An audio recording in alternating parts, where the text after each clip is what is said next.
পড়ুয়াদের mid day মিলে প্রোটিনজাত খাবার তুলে দিতে অভিনব উদ্যোগ বাঁকুড়া শহরের কেন্দুয়াডিহি নিম্ন বুনিয়াদী বিদ্যালয় কর্তৃপক্ষের।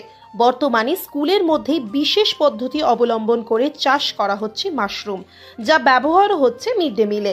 পড়ুয়ারা জানাচ্ছে, স্কুলেই মাশরুম চাষ হচ্ছে, প্রতিদিন মিড ডে মিলে তা দেওয়া হয়।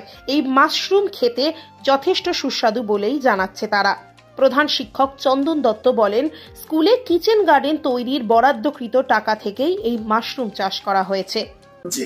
মাশরুম চাষ হচ্ছে কেন চাষ করা হচ্ছে স্কুলের মধ্যে? যাতে আমাদের মিড ডে মিলের সঙ্গে খাওয়ানো হবে। এতে কি আছে জানো? কি আছে?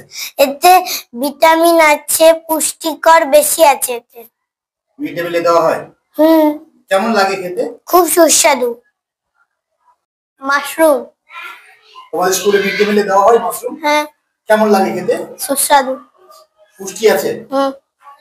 খুব ভালো। মাশরুম চাষ করে বাচ্চাদের পুষ্টির জন্য, পুষ্টি খুবই ভালো। মাশরুম চাষ করেছে এখানে এবং বাচ্চারা পুষ্টি পাচ্ছে। পুষ্টির জন্য তো তৈরি করা হয়েছে, যাতে বাচ্চারা ভালো পুষ্টি পায়। হ্যাঁ, এখানে যে মিড ডে মিলে যে খাবারটা হয় তাতে কি পুষ্টি থাকে? শেয়ারে তো থাকে না? থাকে মোটামুটি, তার পরিমাণে কম থাকে। মাশরুমে যেটা পাবে তার থেকে কম। হ্যাঁ, যেহেতু স্কুলের মধ্যে মিড ডে মিল চলে, সেই জন্য মিড ডে মিলের খাদ্য তালিকায় বাচ্চাদের নতুনত্ব আনার জন্য মেনু চার্টে, সেই জন্য আমি এটা উদ্যোগ নিয়েছি। এবং বাচ্চারা এটা খুব সুস্বাদু এবং পুষ্টিকর এবং ভিটামিন সমৃদ্ধ খাবার সহজেই চাষ করা যায়। স্কুলের রুমের মধ্যে, পরিচিত রুমের মধ্যে এটা খুব কম পরিশ্রমেই চাষ করা যায়, সেই জন্যই নিয়েছি এই উদ্যোগটা। স্কুলের মধ্যে চাষ? হ্যাঁ। কিভাবে এটা করলেন? করলাম বলতে, আমাদের সরকার থেকে নিউট্রিশনাল গার্ডেন করার একটা প্রভিশন বা অর্ডার আছে।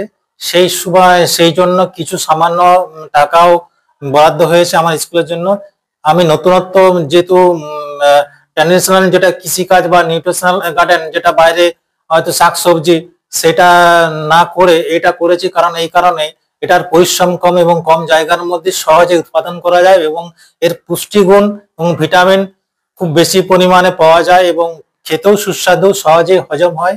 হ্যাঁ, সেই জন্য বাচ্চাদের যাতে খাদ্য তালিকায়, মিড ডে মিলের খাদ্য তালিকায় অন্তর্ভুক্ত করতে পারি, সেই জন্য শুরু করেছি এই চাষটা। কত খরচা আছে? এটা অ্যাপ্রক্স 5000 খরচা হয়েছে। এখন 30টা বেড দিয়ে শুরু করেছি। ভবিষ্যতে হয়তো আস্তে আস্তে বেড সংখ্যা বাড়াবো, তখন হয়তো খরচাটাও বাড়বে আস্তে আস্তে। কিরকম কি পাওয়া যাচ্ছে এখনো পর্যন্ত?